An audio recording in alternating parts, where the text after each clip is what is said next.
Okay, let's get started. Welcome to today's webinar, Navigating Family Dynamics in the New Normal. I'm your host, Janet Barker-Evans. So to start things off, you have all certainly been watching the news about the vaccine, and we want to let you know that Brookdale residents are included as the first priority for COVID-19 vaccination. We're going to talk about that a little bit more later, and you can always visit our website at brookdale.com for the latest information on that at any time. We're going to keep information there updated at all times as things unfold, so that's the best place to go to see what's new and what's happening. So for today, senior living can be a sensitive subject to bring up, whether you're considering it for yourself or talking about it with a family member. The changes can be really hard to adjust to for some, and it's important to acknowledge that as you're having a discussion. But there's good news too. Many seniors find that a weight has been lifted off their shoulders once they decide to embrace that next chapter of their lives. For many of them, the conversation about senior living can be that first step toward that sense of relief. So today, we're going to hear from two panelists about how to have good conversations about senior living. Toward the end of the webinar, our panelists are going to answer any questions you may have. So before I introduce the panelists, let's take a minute to talk about Zoom and how you can interact with us during the webinar. So things can be a little bit different from one computer to the next, but if you look at the bottom of your Zoom screen where you're seeing this webinar, you'll see some icons. The one on the far left is usually a microphone. We've muted all of your voices so that there's no background sound, but I'll explain how you can ask questions or ask for technical help. As far as the other buttons, the most important ones are the ones that say Q&A and the one that says chat. When you click the Q&A button, a window will appear and you can type any questions you have for our Q&A session at the end. Feel free to start asking questions at any point during the presentation, and we're going to get to as many questions as we can at the end. The chat button opens a window where you can chat with the presenters and our moderator. If you're having technical difficulties, let us know in the chat, and our moderator will help if they can. You're also all going to get a follow-up email with all of this information, as well as a recording of this webinar. You can review it later or share it with your friends and loved ones. Ready to go? All right, let's get started by introducing our guest speakers. First up, we have Sherri Snelling. Sherri is a corporate gerontologist and the founder and CEO of Caregiving Club, a strategic consulting and content creation firm with expertise in aging, caregiving, wellness, and Alzheimer's. Sherri is also the author of A Cast of Caregivers, Celebrity Stories to Help You Prepare to Care. She's a contributing columnist on caregiving for PBS Next Avenue, Forbes.com, Thrive Global, USA Today, and Newsmax TV. Sherri's participated on boards or advisory groups for the National Alliance for Caregiving, the White House Middle Class Task Force, and several startup companies in geron technology. She's currently a local board member of the Alzheimer's Association. And with a master's degree in gerontology, Sherri speaks to organizations and employers across the nation on a variety of aging and caregiving topics. Hey, Sherri. Hi there, Janet. Great to be here. Also with us today is Sara Terry. Sara is Brookdale's Senior Vice President of Resident and Family Engagement. Sara has been serving older adults and those who support them for more than 40 years. A passionate pioneer in her efforts to change the perception and experience of aging, Sara joined Brookdale in 2003 to work on Brookdale's Optimum Life philosophy and its resident programs. Since 2013, she's focused on supporting an optimal customer experience for each Brookdale resident and their families, including dining, environmental services, engagement and dementia care, and the standards. Sara is an industry scholar for the CIHF, the Cornell Institute for Healthy Futures, and a visiting instructor at Cornell University. Hi, Sara. Hi, Janet. Hi, Sherri. Great to be with both of you and the entire audience this afternoon. So, Sherri, could you start us off with some advice about how to start navigating some of these family conversations around senior care and senior living? Sure. Thank you, Janet, and Sara, same to you. It's great to be here with you today.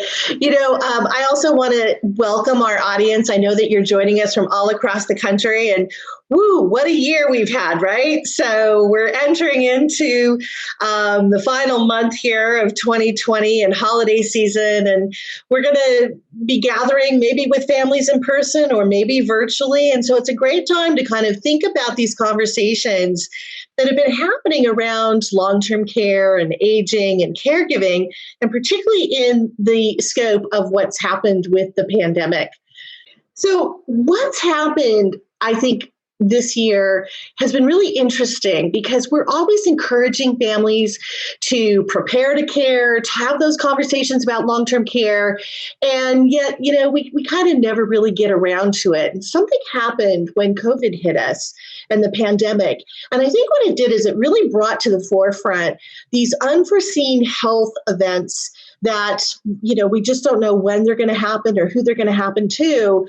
But certainly we have to have some plans in place and have some discussions and conversations with our family members. And so the surveys that we've seen since COVID have really borne that out. We know that 7 out of 10 Americans are thinking now a little bit more about their own long-term care, no matter what age they are, but also thinking about, if you have an older parent or if you have an older grandparent, or if you are the older senior, what are the things that I want my family to know? So I think in some ways we can say this has been a bit of a silver lining, if you will, out of the pandemic. We also know that almost a third of particularly family caregivers are wanting to prepare better financially. They don't feel that they maybe have as enough information as they need about what are the costs that surround all of our long-term care needs. And then 60% are saying, I really do want financial advice from an expert. And whether that's a financial advisor or someone else that they can tap into, they really do want that extra guidance. And we know COVID has hit many of our families in many tough ways, and particularly financially. There was just a survey that came out that showed that over half of all Americans are feeling that their financial wellness and resiliency has taken a hit. And that's because maybe we're taking a pay cut, maybe we've backed away from some of the hours that we're working, or even if you've suffered through a job loss, we're all kind of taking that financial hit, if you will, right now during this season. So the conversations around costs of care and long-term care are certainly happening. And then the other thing that we're also talking about is this, it's really about end of life. And, very many of us don't like to have conversations about death. And in a way, our society is kind of death deniers, if you will. But what's really kind of been interesting to watch is that we do realize that, there will be end of life. We know that some of our loved ones might be more vulnerable, particularly during this pandemic. We know that it's hitting a lot of our older population, has a much higher risk. And so we've been thinking about kind of that bucket list. What are those things that we want to make sure that we do no matter what age we are, and not have any of those regrets that sometimes often get expressed towards end of life. And so this is really interesting. What I'm sharing with you right now is actually a photo from Candy Chung, who is an art installation person out of New Orleans. After Hurricane Katrina hit, she realized that her city was really hurting, and she wanted to help New Orleans folks heal and find hope. So what she did was really fascinating. She put these blackboards up around the city, and she painted at the very top, "Before I Die." And then she had lines, and she put out all this colored chalk. And as you see from some of the other photos there, this turned into a worldwide phenomenon. Everybody across, the life course, any age that you were, young children, older adults, older seniors, everybody came to these blackboards and started to write down their wishes. And what happened is this wound up growing across the globe. They're now in 60 countries and 27 different languages. I think there's over 400 or 500 of these blackboards. And the themes are really universal, no matter where you come from across the world. And that is love, well-being, caring for each other, and also family. And, if we think about it, this is also what COVID and the pandemic has brought to us. We've really focused, again, on our families, on our core values, what's important to us, what do we want to share, what do we want to still make memories from. And I think that's a really important kind of conversation. And this kind of leads us into some of these end-of-life wishes. So I just wanted to share those things with you because certainly those are very different than the conversations that we've had, if you will, even before COVID.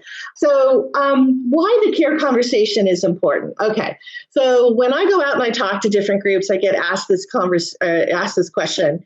And it's always around, well, when do I have to have this conversation? And, how do I start this conversation? What do I tell people? And so I want to share some statistics with you that I thought were really fascinating. And it's really around the fact that, we certainly know that we're living longer. We're all getting 20, 30, maybe even more bonus years of life. And yet we don't necessarily really think about those bonus years and what that impact might be both on our finances and on our family. So I wanted to share a couple of things with you. First of all, I love this cartoon because you see the older couple there and the gentleman is answering his cell phone and he's taking a call from his even older mother, which I think is really, what we see often today. We have a lot of people who are in their 70s who are still caring for loved ones who might be in their 90s or even 100. Reaching the age of 100 is now out of the norm anymore. You hear, in the news all the time. And one of the things that we know is that the age group over the age of 85 is actually the fastest growing age group in our society. And part of that is we are having fewer children, but it's also because we are living longer. And so if you think about it, in 1900, there were only about 120,000 or so people over the age of 85. In 2000, that had skyrocketed to 4.3 million people. And over the next 20 to 30 years, that number is going to double again. So this living longer is definitely something that we're experiencing. And so what's interesting is I also like to share this because for those of you who have children and grandchildren, I think sometimes, again, this is a little bit of a shocking statistic, but we know that 50% of all 10-year-olds today will actually have a life expectancy of 104. Now, that isn't that one or two or three of them will make it to 104. That's the average life expectancy. So right now, our average life expectancy is between 78 and about 82 years old. So we're seeing how we're kind of accumulating these later years in life, and how do we plan best to have a quality of life and healthful lives across, the whole life course that we get. And these are interesting conversations, I think, to kind of spark the overall long-term care conversations with families. The other thing that's really, I think, become more prominent is that we're hearing more and more, and we're seeing more news stories and headlines, and we all have probably somebody in our circle of friends or family who has been affected by Alzheimer's disease. So right now we have about 5.9 million people who do have the disease and are living with the disease, and that number is projected to reach about 14 million over the next 20 or 25 years. What's really interesting is we're starting to learn more about this disease, and I think this whole education around brain health and cognition and memory and all the things that we associate with Alzheimer's disease are becoming more important. So let me give you a couple of statistics. First of all, 2/3 of all Alzheimer's cases or patients are women. There's a lot of science being done right now, a lot of research studies that are going on to try to figure out why women are more affected by this disease. But it's interesting to note because we know that we will be caring for more moms, more wives, more aunts in the future. The other thing is that we don't often hear about the communities of color, and that would be our Latino and Hispanic population or our African American population, and yet they have an actual greater risk than our white population in developing Alzheimer's disease. So you see the stats there on the screen. And then lastly, what's really interesting is that our veteran population actually has a higher risk level than the general public in developing Alzheimer's disease. So we don't know the answers as to why. With the veterans population, we're thinking perhaps maybe could it be associated with things like traumatic brain injury? Could it be associated with PTSD? We're not sure, but a lot of studies are going on right now to figure that out. But it's something to think about. And again, I think, a lot of people are wondering, how do I prevent Alzheimer's disease? We know that there are certain things that we can do in terms of our lifestyle, healthy lifestyle, but we really don't have any concrete answers. We don't have a cure yet, and we don't have one of those wonderful, vaccines or treatments that are really effective. So this is something that I know is very fearful, if you will, as much even as the COVID virus within our families. And it's something that, we're certainly all focusing on in terms of our research. And so moving forward, the other thing that we know that is happening is certainly when we go into our caregiving roles, particularly if we are going to be in that role for a number of years, we have certain tasks that are both physical but also emotional as we're caregiving. We know that there can be an impact on the family caregiver. And so you see some of the emotions there on the screen. For those of you who happen to be caregiving right now, maybe you're shaking your head saying, yeah, I've felt some guilt. I definitely felt some stress. Well, one of the things that we know since COVID is that all of these things have been exacerbated. So there's been a slew of studies lately from the Rosalind Carter Caregiving Institute and also University of Pittsburgh and several other places that have shown us that there is an increase in stress, there is an increase in anxiety, there is an increase in overall depression, if you will, among caregivers. And these are the things that we worry about because, again, we want to keep our caregivers healthy. We've got to make sure that you're not burning out, that you're getting that break that you need. And particularly in this time of the pandemic, because if you're the primary caregiver for your loved one, and you become sick, whether it's the flu or something else, or, I hate to say it, but even if you had COVID, we don't want you to be more at risk for developing that. And we know that stress and everything can impact your immunity and your ability to fight off all of those, different viruses and germs and colds and everything. So it's really important that we help you find the balance and the stress relief that you need while you're caregiving. So I'm going to take you through really quickly the 10 warning signs that maybe something might be happening with your loved one that you need to pay a little bit more attention to. So as I mentioned earlier, holidays are typically the time that families are getting together and we're gathering, but maybe this year we're not going to be able to do that and everything's going to be virtual. This is going to make it a lot tougher for us to really recognize, some of the changes that may be happening that should be red flags. But I'm going to give them to you because if you have conversations or if you're making observations in person, you should be thinking about these. And as I go through these, what I want to just give the caveat to is that all of these things are things that are not normal with your loved one. So, for instance, if your loved one has been doing this already, then there's no change really. But if there's been a sudden or dramatic change, and if it's happening consistently and not just one time, then this is a warning sign for you to be thinking about. So the first one is changes in eating and drinking habits. Let's just say that your dad has always been kind of a teetotaler, doesn't really do a lot of drinking during the holidays, but all of a sudden that you recognize, that he's doing a lot more drinking.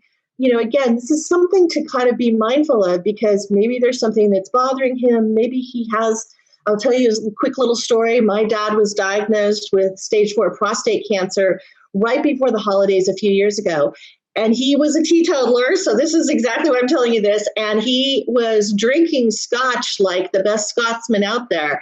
And I thought, I wonder what's up with Dad. Well, he didn't want to bring us all down during the holidays. He waited until afterwards, but then that's when we found out about his diagnosis. So a little red flag that you should pay attention to. Also, if your loved one has lost weight or has been gaining weight lately, again, those are things you want to kind of be observant about. The other thing is medication adherence. One of the things that I think we have to educate ourselves on is that as we age, we tend to take more medications. In fact, people who are over the age of 75, on average, are managing about 6 different medications daily. That's a lot to think about, different dosages, different times of day. And so sometimes the ability to manage those medications can become very difficult. And one of the reasons that we see a lot of people who are moving into senior living like Brookdale is because it's really tough to manage those medications. And so when you have someone there who can help you and kind of be that reminder, then it makes it a lot simpler for you. The third sign is ignoring personal hygiene. We make a joke that now that we're mostly working from home and a lot of us are sheltering in place, I even right now will cop to the fact that I have my Uggs on because it's kind of colder today, and you can't see my feet underneath the desk. But we have to be mindful if something has changed, particularly if your loved one, like if you notice a lot of food stains, or maybe their hair, isn't done, and they always were really great about having a haircut or having their hair done or brushing their teeth or whatever it is. And there's a lot of different reasons that this could be happening. It could be sensitivity with your teeth, and it's painful to brush your teeth. But whatever it is, you want to pay attention to the personal hygiene. The next one is certainly any physical injuries and any accidents. So, if you see your loved one has a lot of bruises, or maybe they even have some burns or cuts, again, it could be due to a lot of different things. A lot of us, as we age, we have arthritis. It makes it really tough to cook. And maybe you dropped that really heavy pan over the fire and you got a little burn. But if it's happening consistently, that's something we have to pay attention to. The other thing is, when I'm out there talking to a lot of different groups, I get a lot of questions about senior driving. And I will say this, age is just a number, and that applies also to driving. We know that most accidents actually happen in our younger population. Our teenagers have the most fatalities on the road. But as we age, our eyesight, our hearing, our dexterity, our ability to kind of turn our neck around or whatever, becomes a little bit tougher. And so we just, again, we have to be mindful of these types of issues. If you see that your loved one has maybe a lot of dents or has been in a couple accidents that they've let slip or whatever, it's just something to pay attention to. Not saying that, you have to give up the keys right away, but there are a lot of alternatives to keeping you safe in your car. And then the next one is certainly mishandled finances. We don't want to pry, and everybody has the right to privacy in terms of how they're spending their money. But we also do want to be a little bit mindful, if something's going on with your loved one. Quick little note on this. My friend, she had lost her mother a few years ago, and her dad was very, very lonely. And he wound up getting a new girlfriend. Well, what she started to see happening, because she would go to the grocery store with him and help him fill in the checks or whatever, is that he was writing $10,000 a month to the new girlfriend. Oh, yeah, she needed her roof fixed. Oh, yeah, her nephew needed this. So, those are things that we want to at least be able to talk to our loved ones about and say, is this really what you want to be spending your money on? And by the way, Dad, if you run out of money, we're not going to have the money that we need for you if something else happens. So again, we just want to pay a little bit of attention to what's going on. The next one is certainly any cluttered or dirty dishes. This is a big one. Expired food in the refrigerator, could be about eyesight. Maybe your loved one can't really read the labels as easily. They don't put their glasses on all the time. And this can happen. Also, pile up of newspapers or things that are gathering dust or dirty dishes, again, could go back to something like arthritis. It's just really tough to keep up with the housework when you're kind of having certain pains and aches and all of that. And then unusual purchases. This could be that if you do happen to be home with your loved ones for the holiday, maybe you've noticed that there's all kinds of Amazon Prime boxes everywhere, or maybe Home Shopping Network or whatever it is. Now, a lot of us are getting deliveries, so it's a little bit not out of the norm these days to see a lot of the purchases that are coming from some of these, online sites and being delivered. But again, we just want to be careful, because if your mom has spent, thousands of dollars on, all kinds of like cat toys or something, I think that's something that we just want to, have a conversation about and see what's going on. The next one is social rituals. This is really important. And social connections and social isolation is a real huge issue. We are healthy because of our relationships. And that is one of the number one things that helps us live longer, is having those quality relationships. So when we drop out of social activities, when we become more socially isolated, or whether we feel lonely, this could really impact our health. In fact, there was a study that was done that showed that people who are chronically lonely have the negative health impact of smoking 15 cigarettes a day.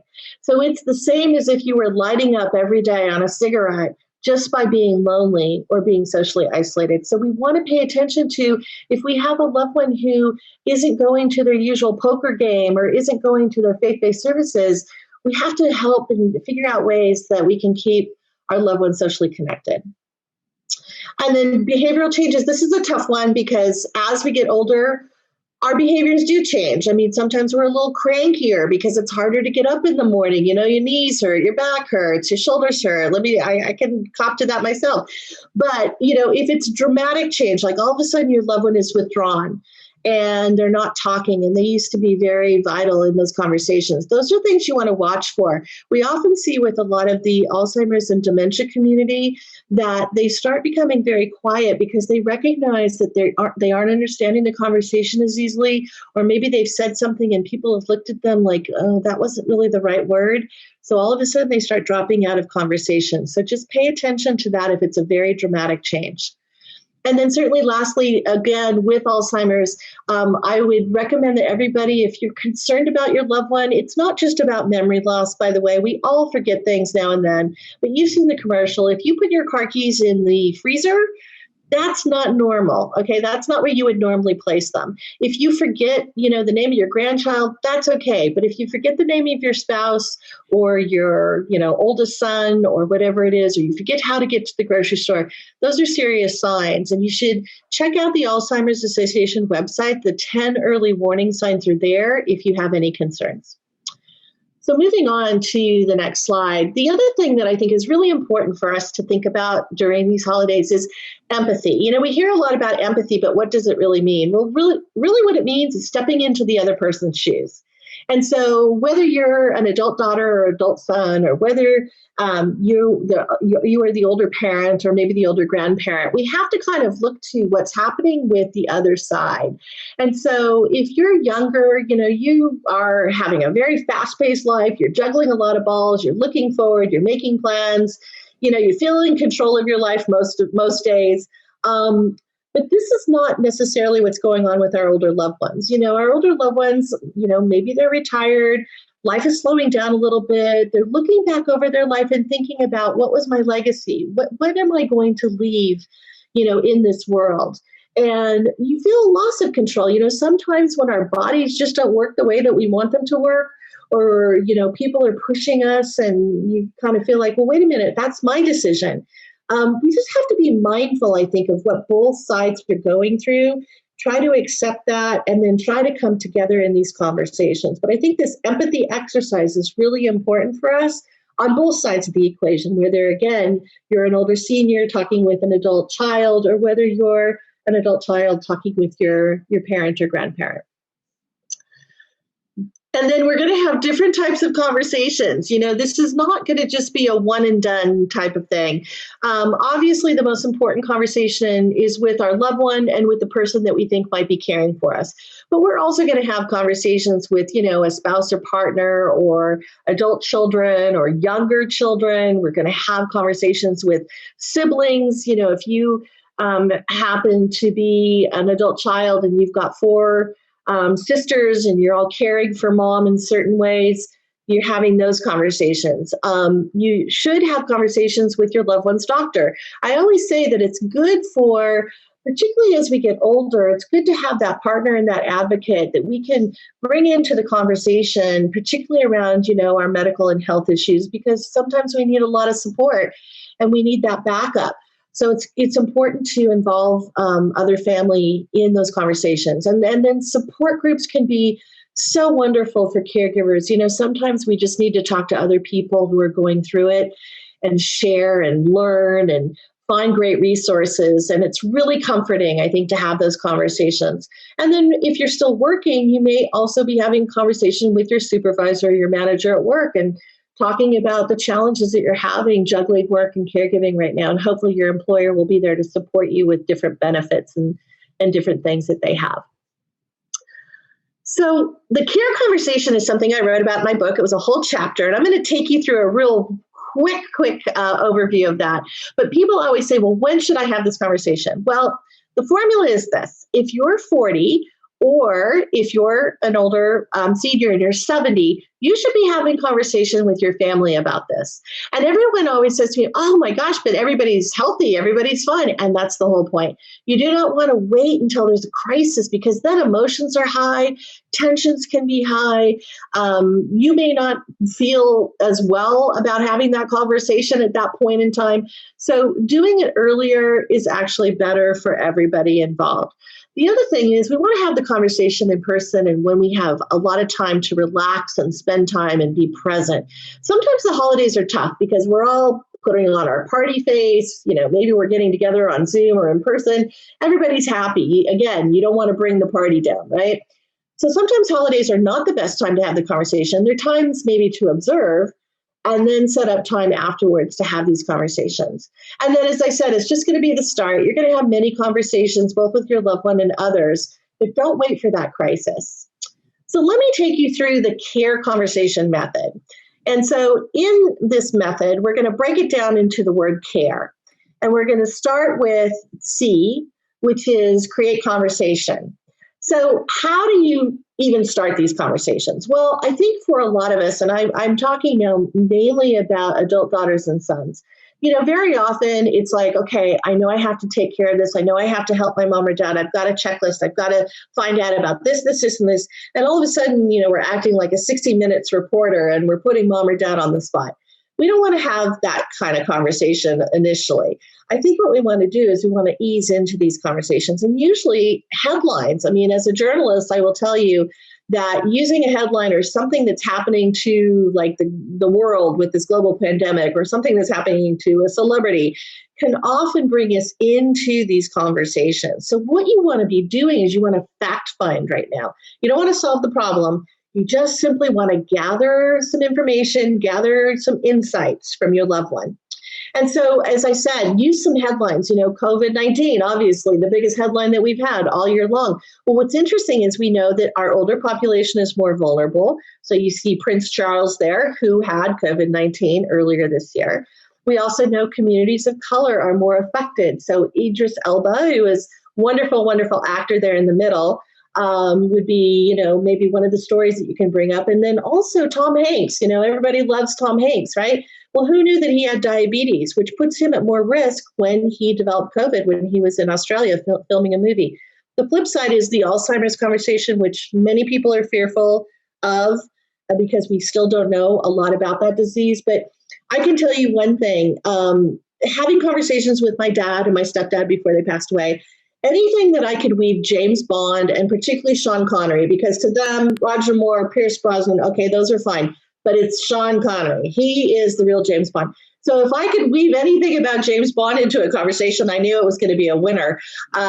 Unfortunately, Sean Connery, we just recently lost, and we lost him to Alzheimer's disease. So this might be a way for the conversation to start. If you're younger, also, think about Seth Rogen and his wife, Lauren Miller Rogen. They started Hilarity for Charity to help raise awareness around Alzheimer's within the millennial population, mostly because Lauren's family has that genetic, it's called an allele, but it makes her more at risk. Now, only 5% have this genetic connection, but her family does have it. So those are conversations that you may want to have if you find out that your loved one has that particular genetic connection. If they've been diagnosed, other family members may want to get tested as well. So moving on, we're going to talk about what's the A in the care conversation. Ask questions and acknowledge your loved one's wishes. if there's two words I can give you, it's be patient and listen. Because really what we're wanting to do is be an advocate. When we're caregivers, we're partners, we're advocates, we're supporting the wishes of our loved ones. So it becomes really important to not argue with our loved ones. If you don't agree with the decisions that they're making, you can try to influence them. And maybe the way to do that is to offer up a lot of information or articles that you've seen or whatever it is. But at the end of the day, this is their decision and you have to honor that. Now, if they make a decision that's going to severely impact you, particularly maybe if it's financial, then we need to have that conversation. We need to say, okay, that's your choice and you can make that choice, but this is how it's maybe going to impact me. So we're going to have to figure this out. We're going to have to, maybe compromise or maybe think of another method here. So that's the A part of the conversation. The R is review all the plans. So I've given you a list there of all the things that, first of all, if you're older, actually, if you're over the age of 50, you should have all of these things in place. And if you don't, think about it. And then make sure that the important family members that you love, that are going to maybe be supportive or caregiving for you, know about these documents. They have to know where they are, and they have to know at least a little bit about what they say.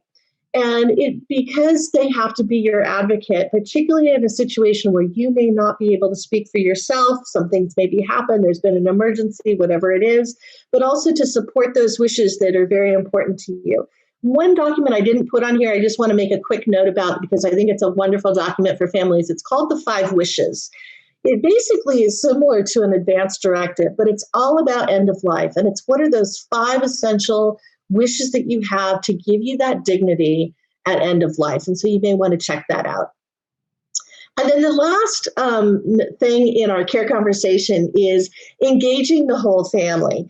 And I know this is sometimes easier said than done. A lot of us have blended families these days. We might be on our second marriage. So, maybe we've got stepchildren and then we have adult children from a former marriage or whatever it happens to be. But a lot of us have a lot of these blended families that make sometimes these conversations a little bit more tense than they have to be.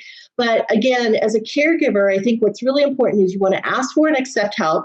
Usually we find that within our inner circle of family or really, near and dear friends. We also want to set realistic expectations. If there's someone in the family that just really hasn't been very engaged and hasn't been very helpful, they're not all of a sudden going to change and step into this very helpful role. So just be realistic about things. And then learn to let go of certain issues and certain things that just really aren't, don't sweat the small things, I guess is what they say. And play to individual strengths. Within our families, we might have a lawyer, we might have a nurse, we might have an accountant.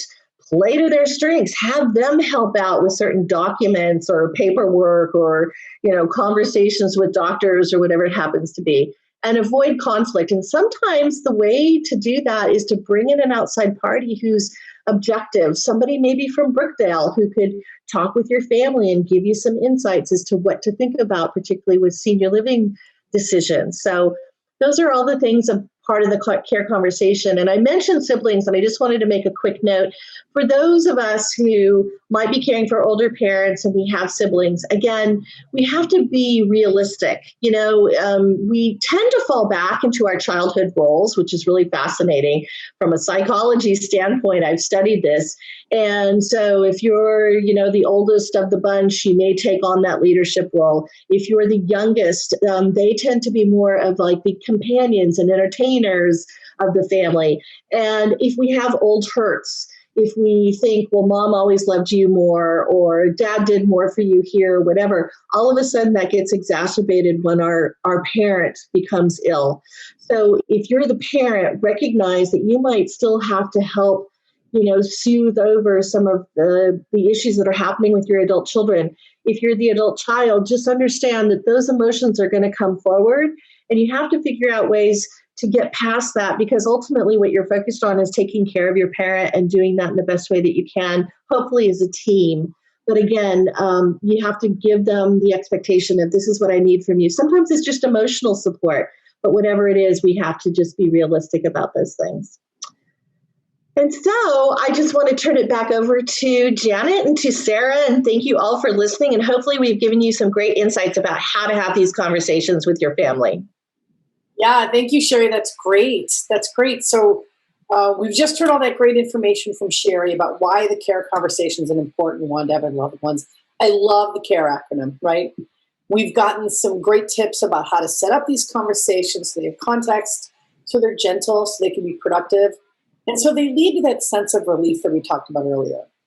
So, Sara, speaking as someone who's been with Brookdale a while, can you Mhm. tell us your thoughts about how an older adult might think about the subject of senior living if they've been approached by one of their adult children?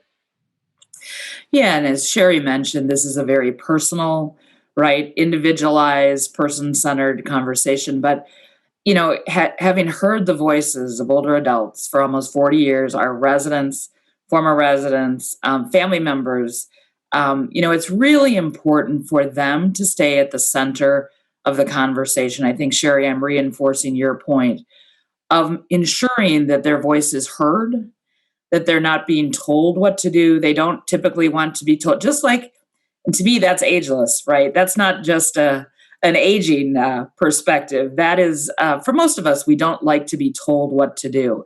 And so when I listen to the voices of our residents and older adults, that's one thing that's really clear is that their voice is heard, that they're respected as an individual, even though they're aging. Gifts continue to be given. The way I train it at Brookdale really is I know old people that are 30 and I know young people that are 100. And that is very true. And I challenge us all to think about that. Not to deny the realities of aging, but it's very, very true. And when I talk to our residents and older adults, they remind me of that often, of making sure their voices are heard and that they're valued and respected because they have so much to give. So much to give. And they want to make sure that their families are comfortable with how they want to live their later years. Hopefully, as Sherry's mentioned, they have those conversations, they're planning. And that's the hope and wish I think that we all have for everybody attending this webinar today is that you start to have these critical conversations. It's not just one conversation, it's many conversations and making sure that that older adult feels that their family is respecting them and that their voice is heard and that they can plan together. Hmm. Mhm. And are there different things that people should consider if their spouse brings up the subject, or if you're ready to move into a senior living community? How do you bring up that subject to your spouse or to your adult children or other relatives? Right. We oftentimes hear from couples that they are very clear sometimes on their goals. We hear often that couples plan together to do it. Where we hear one spouse or the other is typically when cognitive loss is a concern of trying to understand how to help my spouse, but I'm concerned about their well-being and potentially their cognitive loss. And that's one thing that with the experts we have at Brookdale, we really are more than willing to help any older adult with any issue because oftentimes it may not be Alzheimer's and dementia. It may be a medication, polypharmacy. It may be some other factor that's causing some cognitive issues. So that's where it's really critical to leverage your experts, get to your physician, your provider to really understand what's going on with you or your loved one as you age. It's critical. That's the advice that I would have on that. And we heard from Sherri that it's an ongoing conversation. It should be started early before there's an immediate need. What is your perspective on when those should begin and how many conversations? I mean, not necessarily an exact number, but like that thought, right? It's exactly 17. But like, Right. what is the process in that? And how should people think about that? Yeah, this makes me smile because it depends on your family dynamic. Some families tend to have quicker, more rapid conversations. Some certainly, it may be a long, multiple, as Sherri alluded to, multiple conversations. I think, again, I would reinforce the person-centered piece of this, the individual approach, the family dynamics, but as many conversations, and it's not like you're having these conversations and they're done either. They'll be ongoing as your loved one ages and wherever they choose to live. And as we think about the thousands of residents that have moved into Brookdale communities this year, from our independent residents to our residents who are living with cognitive decline, moving into our memory care, all of those critical conversations that they've had to have, many have had them in advance. Some are having them in crisis. And we know in crisis that it's very difficult to try to get everything right for your older adult, right? If it's in crisis, things have to be done usually more quickly. You may not honor their wishes as well as you could, because that's really the goal, right? We all want our wishes honored, and that's the goal with an older adult, is to help support their goals, their desires. And so when it's a crisis, everybody feels more accelerated, emotions can get high. I was thinking the other day about my mom, and fortunately my parents were planners, but my father passed away unexpectedly at 90 he was never sick a day in his life. And so my mom and I formed a new relationship because we hadn't been in that kind of relationship before my dad passed. And, here I am, an expert in senior living, and we were in the geriatrician's office one day, and I was becoming quite directive, and it wasn't even a crisis. And she looked at me and she goes, "Yes, mother." And I was like, it just stopped me in my tracks. I was like, wait, I'm this expert, right, Sherri? I'm this expert, but here I am screwing this up with my own mother. Right. So, we've all, as Sherri spoke about her dad, we've all had that experience, even though we're quote unquote experts. Everybody's on this as a journey, and we all need to help and support each other to get to the right place with our loved ones, to make it work for them. Yeah. Right.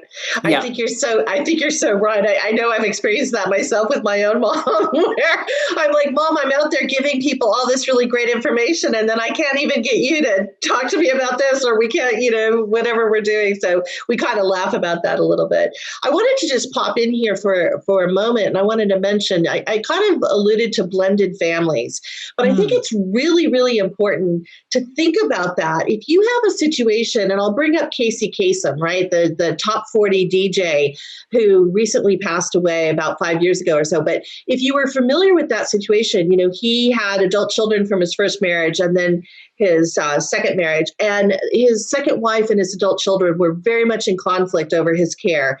Unfortunately, he never had the conversation with everybody about what he really wanted. Mm-hmm. And so they battled for years. They're still battling, by the way, because they're not happy with where he got buried, but it can really cause so much conflict. And so if you're the person who knows these are my wishes, it's really important to make sure everybody knows that, so that you can avoid any of those kind of wars that can go on within families. Yeah, absolutely. Great advice, Sherri. Great advice. So for those of you watching, you can pop some questions into the Q&A. I have a couple more for Sara and Sherri, but please start, use the Q&A button below and ask any questions you have that they can answer for you. We'll be ready to answer those in just a minute.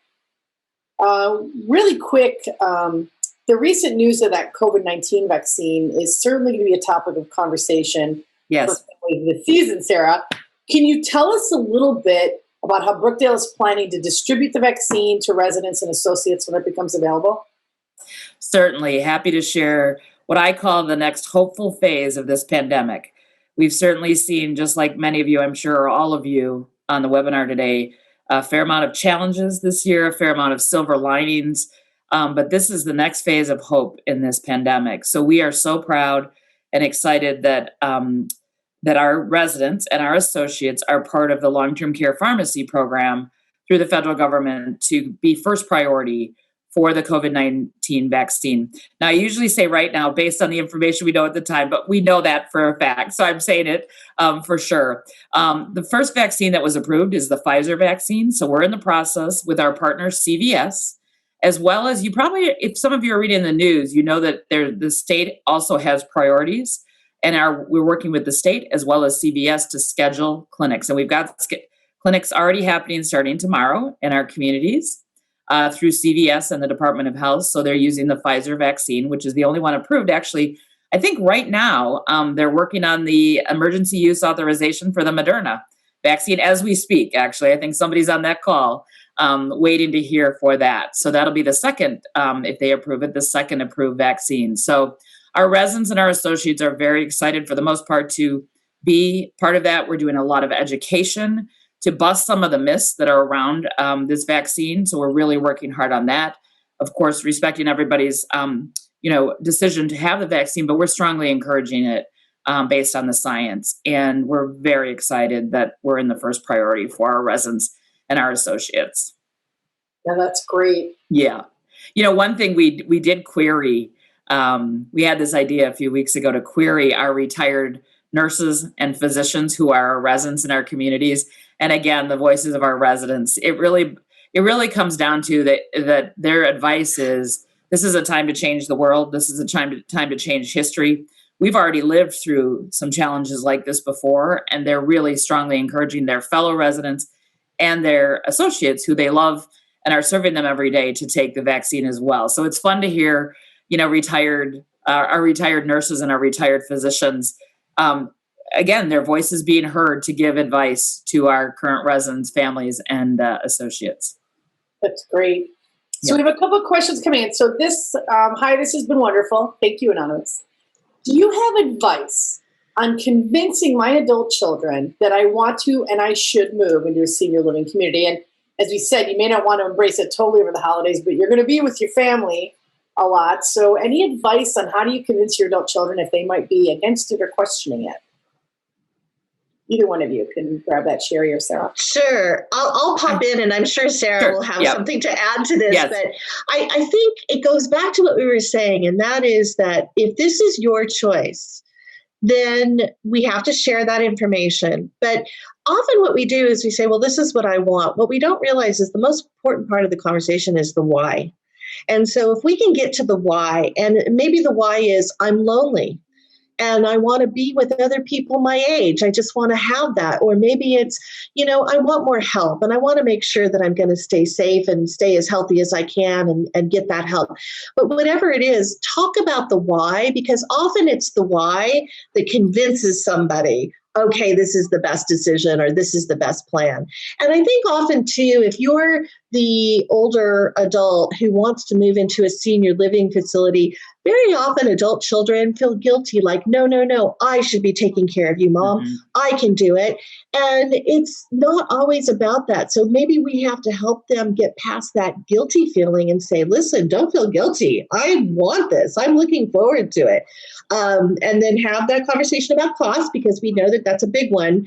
But how is that all going to play out? And certainly when somebody moves into a senior living, it doesn't mean that the family goes away. In fact, it can become a really wonderful place. And Sara can expand on this, where families can come together. So take it, Sara. Yeah, Sherri, you're spot on. It's leading with the why the older adult wants to make that decision. And then typically what we hear from our residents and families is that even though if they weren't doing the physical care, the emotional piece of caregiving prior to moving into senior living was heavy, and they may not have even realized it.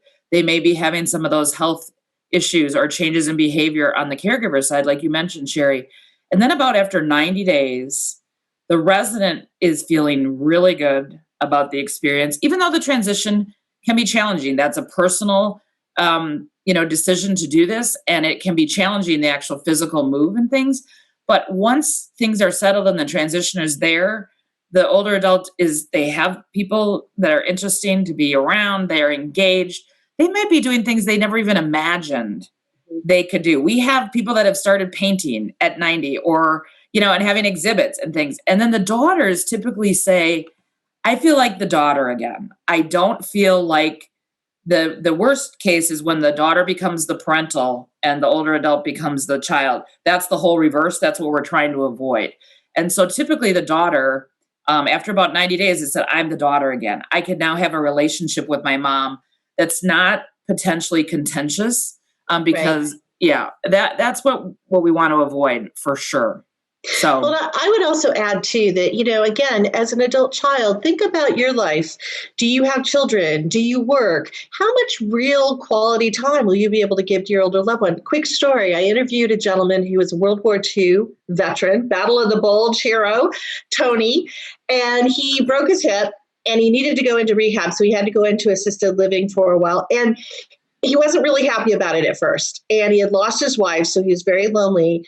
at first he was a little bit withdrawn, but then all of a sudden he took a course. He had been an engineer. He took a course in computer training and doing all this stuff. And then there was like this kind of dance, and he became the most popular guy that the women in the assisted living were asking to dance. And all of a sudden, when his family said, okay, your rehab is over, and he's like, no, I want to stay. I like this. So if you're the adult child, it could be a really great place for your loved one. And really, you will see them flourish rather than being home alone or watching TV hours on end all by themselves.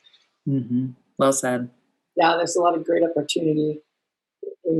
Well, and it's within our communities as well as staying engaged in the greater community. I think people have this myth, certainly founded from long ago, that an older adult goes to the quote unquote nursing home, right? Which is not what, certainly there's great skilled nursing out there, but our apartment living, it's a place where you live, and then you do things within the community, and you're also your choice within the greater community. But also part of being a part of a social community is people naturally gravitate towards doing things to give back. This generation, they're not the pedicure generation that we're currently serving. They're the ones that want to give back, that leave a legacy. They're writing poetry. They're writing books. They're painting. They're doing all kinds of different things. And I will say that applies to our memory care residents as well. Some of the greatest things that we see coming out of our residents that live in memory care is, experiencing joy, even though they're living with a very difficult, challenging disease. How they can contribute to the overall well-being of their community is amazing. Their gifts are tremendous. That's great. We have another question, Sarah. This might be a good one for you. Okay. Is it safe for my parents to move into a Brookdale facility with everything going on right now? Yes. And would that make them eligible for the vaccine? So, yes, it is safe. We've had thousands of new residents welcomed in 2020. So certainly we have protocols, we have PPE, we have infection control. We've always had longstanding procedures in that. We continue to modify them based on the information from the CDC and our state regulatory agencies. But certainly, yes, it is safe to move in. And, we do a lot of education on the front end as we're doing our visits and talking with folks about our specific protocols. But absolutely. I can't guarantee the vaccine. We have a method to add our new residents to the vaccine roster, and that is the way that we're doing that. It would just be a matter of timing. Yes. Great. Mm-hmm. All right, here's a good one. Speaking of daughters and all of that, right? I'm currently the caregiver for my mother. Can you help me understand how can I ask my friends and my family to be a part of my support group in this? Mm-hmm. Yes, well, I'll take that one, and then I can hand it over to Sara. I think, again, knowing what your relationships are, there's a little exercise I can give you if you want to try this. There's something called the social convoy model. And I think maybe I even gave to Brookdale something that people could get this little map that they can use. But you put yourself in the center, and then you have 3 circles getting wider and wider around you. And what you do is you literally map out who would be there to support me as a caregiver. Who's going to be helping me with this or this. And some people aren't going to be very helpful. They're on the outer circle. Some people are going to be really close. But it's a really good visualization to really help you formulate who will be my care team, who will be there to help me. Something else to think about really quickly is that often when we become caregivers, we think about, okay, how do I get help with my mom or my dad, right? Maybe you have to shift that narrative. Maybe it's not necessarily getting help with mom or dad. Maybe it's somebody to pick up your cleaning. Maybe it's somebody to do your grocery shopping. Mm-hmm. Maybe it's somebody to take your car to get the lube job that you don't have time to do. Maybe it's those types of things you need help with that maybe some people will be more comfortable with than if you said, can you sit with my mom for a couple hours? I know it's tough. She has dementia or whatever. Sometimes, there are people who aren't as comfortable with that. So figure out all the things you have to do, and then you can maybe find help doing all of those things. That's great advice, Sherri. Right.